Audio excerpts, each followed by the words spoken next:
زيت زيتون، وقطعت بصلة كبيرة جواني. هلا بدي انزل السودا. شوفوا السودا حطيتها بصحن ونشفتها كتير منيح بالكليمكس لدرجة انه ما يطلع شي بقى وتصير تلزق عليها. خلص نشفت، انجا يطلع اشياء على المحرمة. ما تغسلوها بتزنخ معكم. في عالم بيسلقوها، ما مجربة انا قبل، بتبع هاي الطريقة بتطلع معي بتجنن. رح نزلهم،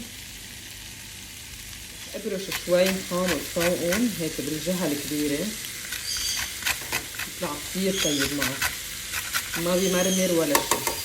على نار عالية وخلوا السودا ما تنزل مي. شوفوا ما احلاها، ما نزلت ولا نقطة مي. ملح وفلفل اسود ما حط غيرهم.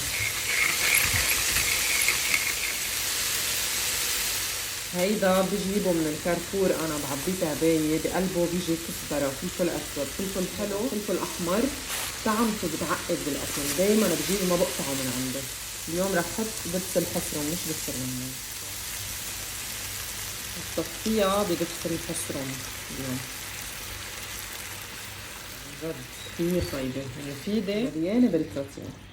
هيكو شكلها قد ايه بشهي. انا طافية تحتها بس تركيتها هيك تتسبك شوي مع دبس الحصرم اللي حطيته فوقها.